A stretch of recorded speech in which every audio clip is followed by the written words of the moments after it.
Hey guys, so I just wanted to have a quick look here at the OnePlus X. First look now that I've actually set it up, and as you can see, I've gotten rid of some of the weird stuff such as the gingerbread search bar from the start screen, as well as some of the annoying kind of bloaty stuff which is put on there. I might look for a ROM which is coming from OnePlus's website to see if it makes a difference in terms of the software, but for now we're running Oxygen version 2.1.2, and it was quite easy to disable or uninstall the bloat stuff on there. In terms of the actual software here, you can see it's a very nice stock affair. I have got the dark theme enabled at the moment, so you can change that to the light one if you do prefer that. I've also got a battery indicator on there as well, because I'm quite interested to see how the battery does perform. It is quite a smallish one, 2500, so I wanted to see if it can last a day of decent usage. I think the first thing which has hit me in regards to this actual device is the display here, which is a Super AMOLED display, and you're getting a beautiful, really dark kind of colours here when it comes to the contrast levels, and fantastic viewing angles. I really actually wish they'd have gone with the AMOLED display for the OnePlus 2 as well. OnePlus 2 has a very good display in itself. But you can certainly see, like when you're tilting it to the side here, the colours really do hold well on the OnePlus X, which you'd think that the higher end model would have the same kind of stuff here. But I think the display is absolutely fantastic here, although some people have noticed there is kind of like a black band going around it, which kind of deceives you at first, thinking that you got an edge-to-edge display, but it's not quite the case apparently. But you can't really notice it too much with the actual black theme on, and also if you can go into the settings here, you can see we do get ambient display as well, which will wake the display when you have notifications. I think also we do have some other customization settings, such as I said, the dark mode. You can change that to the light mode though. So more like stock Android here. Can have a look as well at the wallpapers. So you can see we still get these old weird ones, but OnePlus has loaded their ones on there. I think these ones look a little bit like your iPhone 6s kind of wallpapers. You can just try one here, put this one on. So this one looks quite nice, and I think you can see that comes into effect on not the lock screen.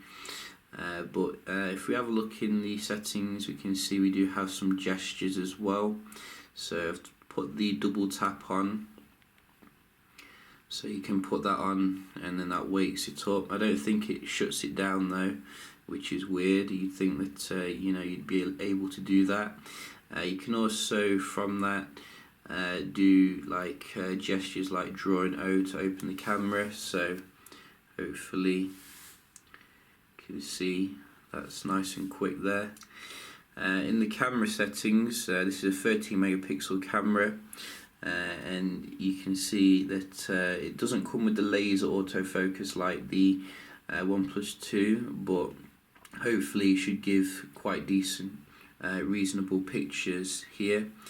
You can see we're getting resolution of 7.9 by 16.9 ratio, or 12.4 by 4 by 3, or 9.3 megapixels 1 by 1.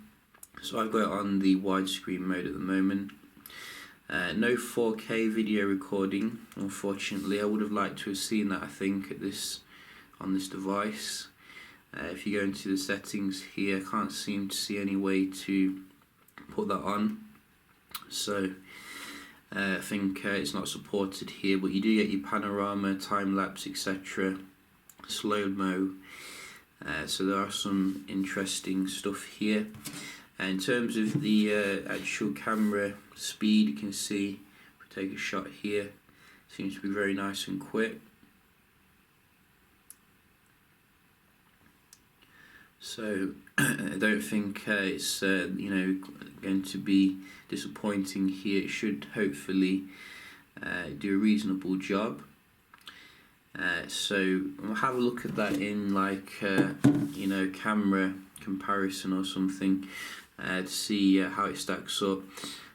Also, obviously, we're getting, I think, 3 gigs of RAM in this one with 16 gigs internal storage.